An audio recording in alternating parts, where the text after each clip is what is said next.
Stop linking with all these downloads, letting them come and sleep in the bed, use your hot water, use your electricity, eat your food, don't wash no dishes or take out no trash and go back home to their baby mama and play Family Guy.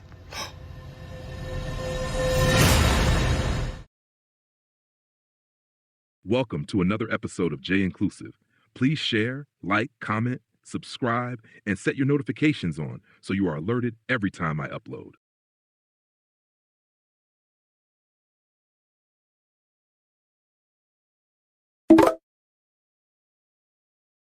Drag performer, social media personality, and church queen. There are people who come in your life sometimes to be there for a season. They weren't meant to be there always. 31-year-old Erick Collins, who also sells fake designer bags online. What they say, no matter what they do, they'll never be able to stop you. If you keep doing what you've been doing, keep praying, keep prospering. Already had 3 felony convictions for burglaries in 2013 and 2015, and another conviction for possession of a stolen motor vehicle in 2017, decided to add to his criminal resume back in 2023. Erick pulled a gun on the victim during a springtime encounter arranged through Grindr. He then fled with a car that belonged to the victim's roommate. According to prosecutors, the victim and Erick began chatting on the app that morning. Erick asked the victim to, quote, help him out and be generous, prompting the victim to offer to pay Erick $40 if they had sex. Doorbell camera footage captured Erick arriving at the man's home that same morning around 11:30 a.m. Shortly after arriving, Erick, whose social media is low-key disturbing. All right, look, y'all. I just cooked, but watch this. Man, why did I know you was in my damn oven with your little munchkin looking ass? Look, let me turn the camera, y'all.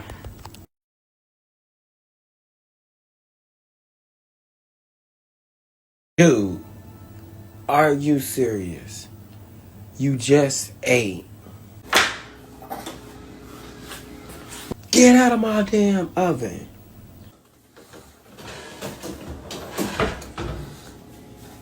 Give me my damn spatula. Get out the kitchen before I get the boogeyman. Now.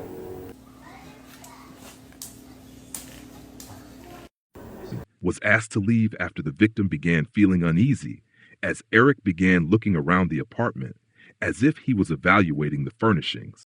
Erick then demanded the $40 up front. The victim said the agreement was payment after sex, but he eventually transferred the money to Erick's Cash App account before asking him to leave a second time, but instead of leaving, Erick demanded the victim give him more money. In an effort to scare Erick and force him to leave, the victim moved toward 2 crated huskies. Erick then brandished a gun, pointed it at the victim, and ordered him not to let the dogs out. Erick, who posts videos of himself on social media working out, threw part of a TV stand at the victim. When the victim ducked, he accidentally tipped over the crates that held the 2 dogs, which in turn caused the crates to open, sending the huskies running toward Erick. He then grabbed a set of car keys that weren't even the victim's, as they actually belonged to the victim's roommate. Erick fled the home and drove away in the roommate's car, which somehow contained the victim's wallet. Surveillance video later showed Erick attempting to use the victim's credit cards at a gas station and a Walmart. After being arrested, Erick pled guilty to 1 count of robbery and was sentenced to 8 years in prison in December 2025. He will receive a 50% sentence reduction for good behavior and an additional 956 days of credit for the time he spent on electronic monitoring while awaiting trial. He is scheduled to be paroled on March 4th, 2027.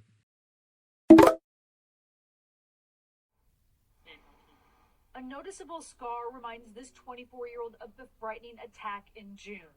Healed now, his arm was sliced open. Then, as he says, he tried to break free. This victim, who asked to remain anonymous for his safety, first connected with Johnson on Grindr, he says, in June, and then met him at a Galleria area hotel. He thought they were going to go out. Instead, he was robbed of his clothes, phone, and computer. And Johnson, he says, even tried to take his car. He says he hopes the 20-year-old is punished.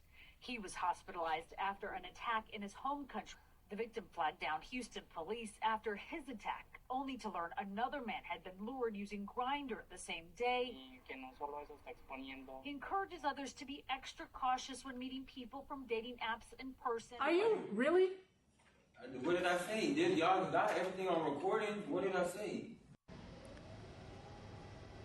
Well, combative during court and accused of participating in a violent crime spree that targeted an Uber driver, door dasher, and several people he met on dating apps.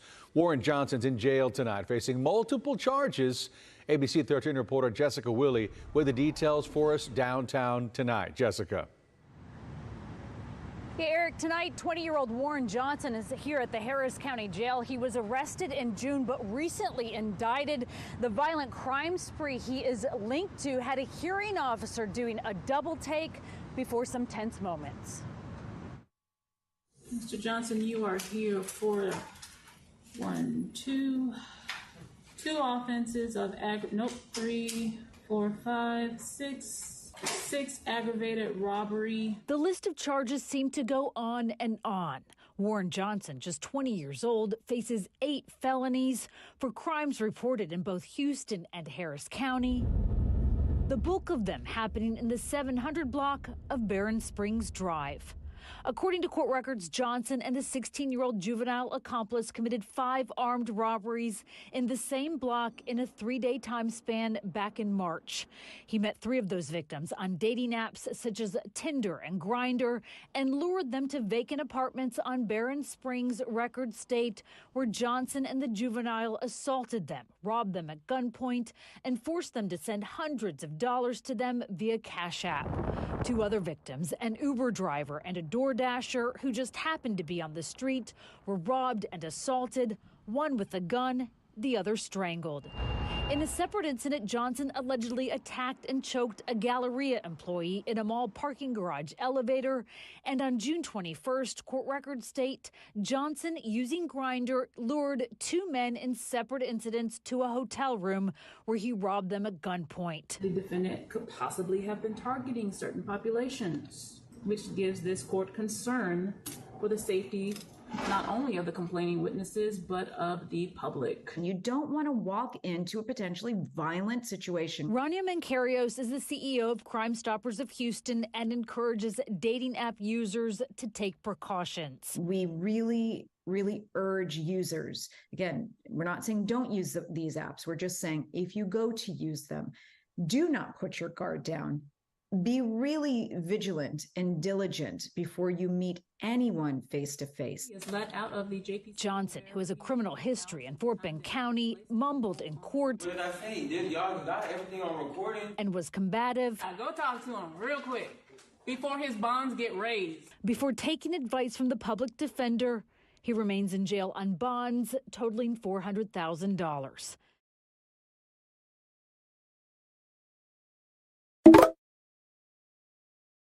Well, I can tell you that people here in Torrance, people who know the pastor, they are shocked and quite frankly struggling to believe the criminal charge against him. My soul cries out, hallelujah! I thank God for saving me. A self-proclaimed man of God goes from the pulpit to a public walk of shame, to a courtroom to face serious allegations involving a minor. Sir, is your true and correct name James David Stockton III? Yes. 54-year-old James Stockton, a senior pastor at the South Bay Church of God, is facing a felony charge of arranging a meeting with a minor for lewd purposes. He pled not guilty. There is no actual victim. These are the ones that we trust, and we should be able to trust them with our kids. Antoine is the founder of an online citizen group called Catfished. Members chat with adults who believe they're talking with a minor for the purpose of a sexual encounter. So he very well knew that he was talking to somebody. These are the text exchanges allegedly between Pastor Stockton and the person pretending to be. In this one, Stockton appears to send a selfie asking what time you get out of school today. Here, Stockton allegedly texted, "I promise to be gentle and make sure you are enjoying it." The nasty part that no pastor should even be talking about, but he got to saying that he wanted to. On the day Stockton met up with the decoy who said he was 16, the pastor had this to say. Actually, I was hoping and praying that it was somebody older. Senior pastor of South Bay Church of God here in the beautiful city of Torrance, California. At South Bay Church of God in Torrance, no one would go on camera. We don't know anything other than what we see on the video. Nothing. We don't know. It was a shock to us as everybody else. Stockton is also affiliated with a church in Florida, and at one point he ran for Congress. Tonight he is out on his own recognizance, and he will be back in court, scheduled for December 12th. I'll send it back to you guys in the studio. Before that December 12th court date, I trust that he will not have his job as a pastor at that church. Who knows, right? When we went to the church to try to get some sort of a statement or response, they wouldn't talk about it, but they did express that they were shocked. And obviously, you know, they took down their website when this first broke over the weekend because he was arrested over the weekend. And people started commenting on the website, also on social media. And when you click on the church's website, it's no longer there. So it was taken down. Gina, I know you've done a couple stories just like this one. When the attorney for him says something like, well, there was no actual sex, there is no victim. What does that mean as far as how the DA might prosecute the pastor? Well, as the defense attorney mentioned, there is no victim because there is no victim. The person he was communicating with was a decoy pretending to be. But that in itself is illegal. You cannot communicate with someone that you're thinking for sex. And when you look at all of the text exchanges, in those texts that didn't make our story, there were some exchanges where the decoy clearly states, I'm in high school, and he didn't have a problem with that. Does the pastor have a history, a rap sheet, if you will?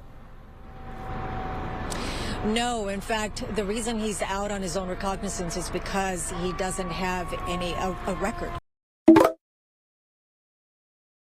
When they set up an initial meeting with the person on the other end, it ended up being a robbery setup for them. Baltimore County Police say the first victim, a 24-year-old man, was robbed here in the 7500 block of Westfield Road in Dundalk. 18-year-old Paul Keeve and 21-year-old Matthew Bauer are accused of setting up the March 31st meeting on the Jacked dating app. One of the suspects did have a folding knife. Investigators say Keeve and two other men robbed a 22-year-old man here in the 1600 block of 4 George's Court, also in Dundalk. That March 2nd date was arranged in the Grindr app. No weapon was involved, but the victim was beaten. Police believe there could be more victims. We do encourage them to come forward and talk to us about what happened to them so that we can develop a better case against this suspect and any other suspects so that we can stop anybody else from being victimized in this way. In a statement, a spokesman for Grindr tells me the app uses a system of digital and human screening tools and went on to say, quote, Grindr encourages users to report suspicious and threatening activities.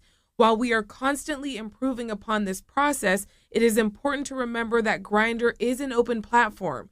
Grindr cooperates with law enforcement on a regular basis and does not condone abusive or violent behavior. We would encourage people, if they're going to use any type of an app or a website for dating purposes, to make that initial contact be one in a public place or make it some sort of a double date so that multiple people are involved. That lessens the likelihood that you're being set up for a robbery. In both cases, police say the suspects stole cash and cell phones from the victims.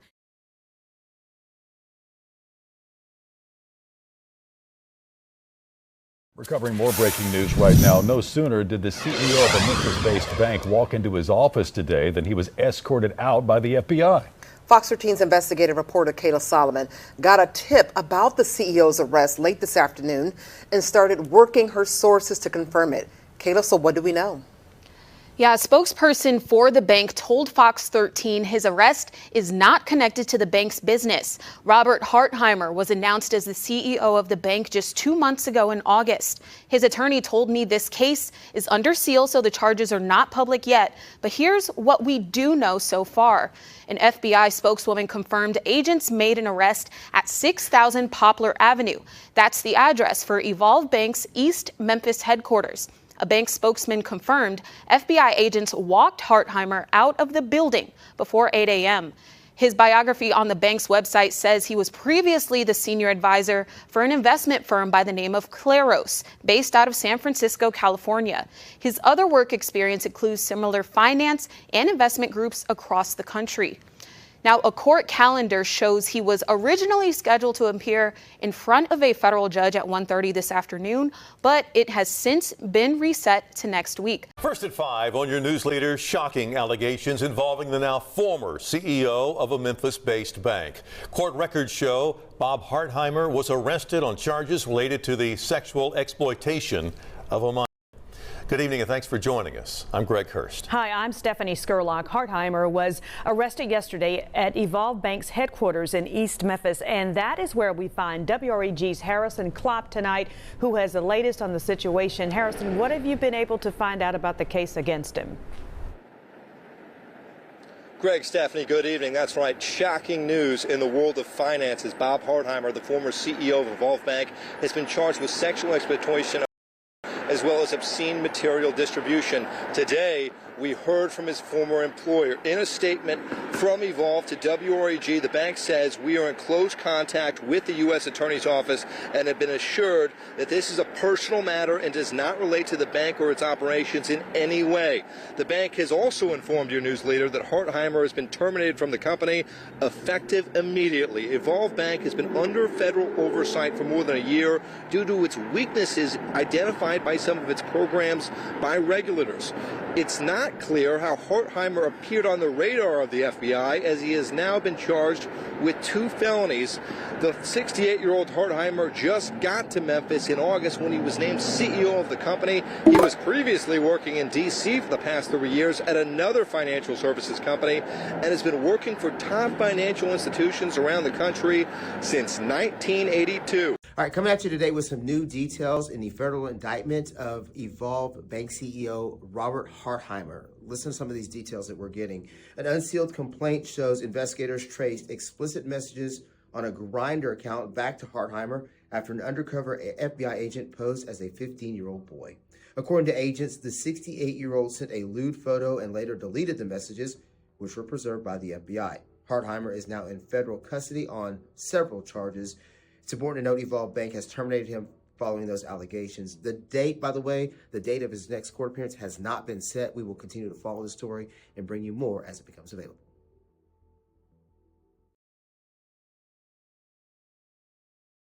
Yes, this appeal follows a conviction of Jonathan Kyle for and a Section 20 grievous bodily harm for reckless transmission of HIV.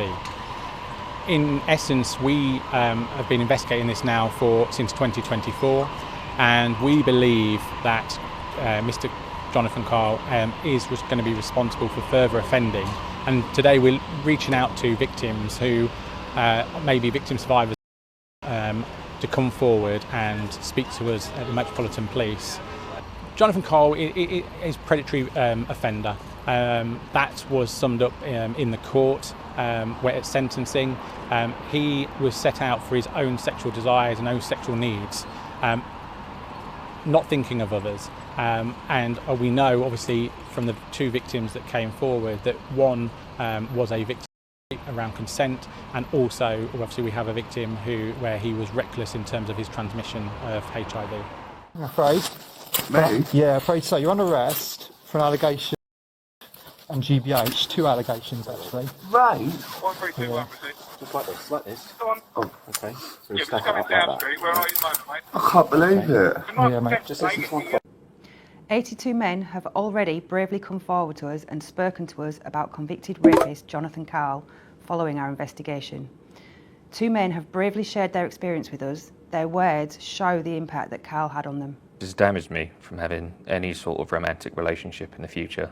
due to people's overall thoughts on HIV. It makes me fry my brain as I overthink about what I could have done differently. I still struggle with this guilty feeling. Powerless. I felt like there was nothing that I could do, and I couldn't change what had happened.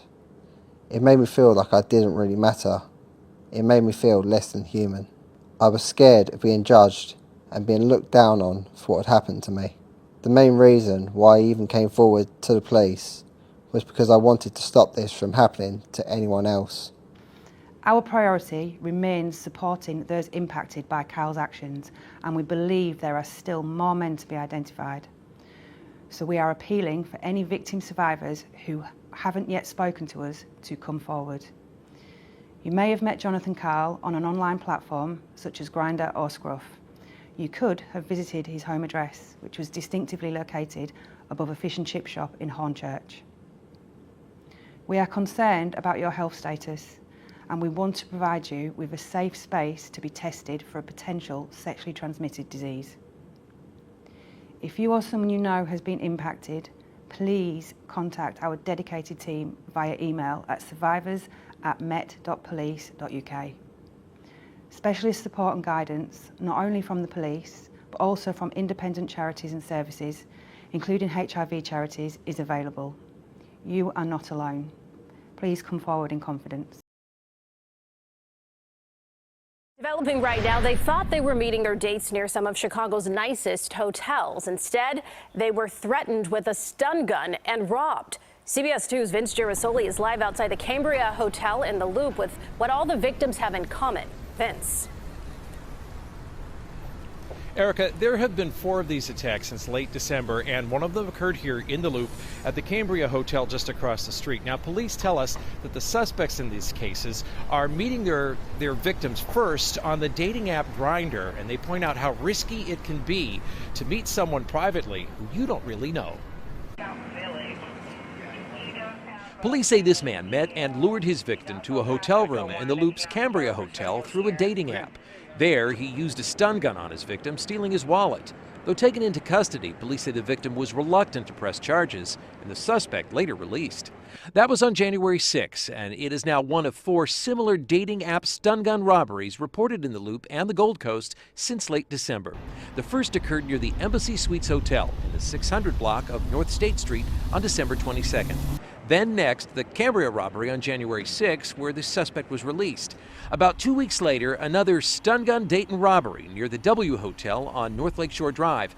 And finally, Tuesday night, near the Shops and Four Seasons Hotel at 900 North Michigan Avenue, another dangerous online date where the victim was shocked and robbed. It prompted police to issue this community alert for the downtown and Mag Mile neighborhoods where the dangerous dates are occurring. You're only going to be suggested people who are not your friends, who have opted into dating, who fit your preferences. Online dating continues to grow in popularity, with 15% of the nation's adults saying they've used these social sites to legitimately meet someone. But as the recent string of attacks in Chicago shows, sometimes it may be looking for love in all the wrong places. Police believe there may be more than one suspect involved in these cases, and they point out that the dating app Grindr is cooperating in their investigation. And also, one more time, it bears repeating. If you're using one of these social dating sites, you should make sure to have your first encounter in a very public, open place. You meet someone through a dating app and arrange to meet in a public place. But instead of a date, you're forced into a car at gunpoint and driven to an abandoned building. That's what Tabzi Mabezane says happened to her in South Africa's Johannesburg. He opened the room, the door, and said to me, sit down, demanding me, and I sat down.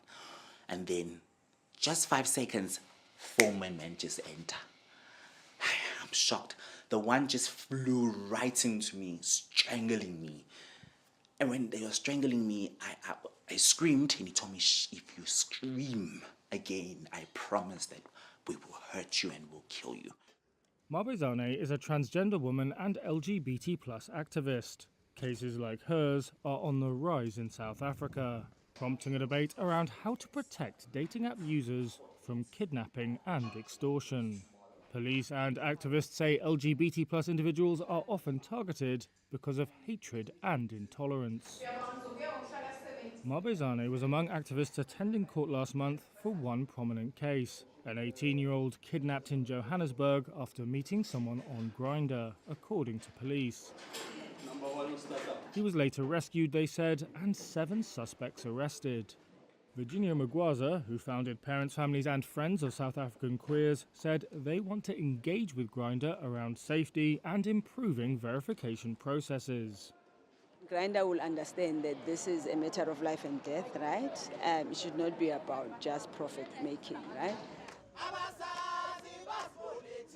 A spokesperson for Grindr said they were acutely aware of this deeply troubling situation and that they would continue to explore further solutions to this crisis with local partners. Grindr has integrated a number of safety measures, including a video calling feature, and South African users receive a daily safety warning. The South African Police Service says it has noticed a trend where perpetrators use social media networks, including dating apps. It has, as spokesperson said, arrested and taken down syndicates that were targeting the gay and lesbian community. One local security company has called for Grindr to be banned in South Africa due to an alarming rise in incidents. But some activists believe banning Grindr would only further marginalise the LGBT+ community. Marbezane said there's a problem with equality if only heterosexual people can use dating apps.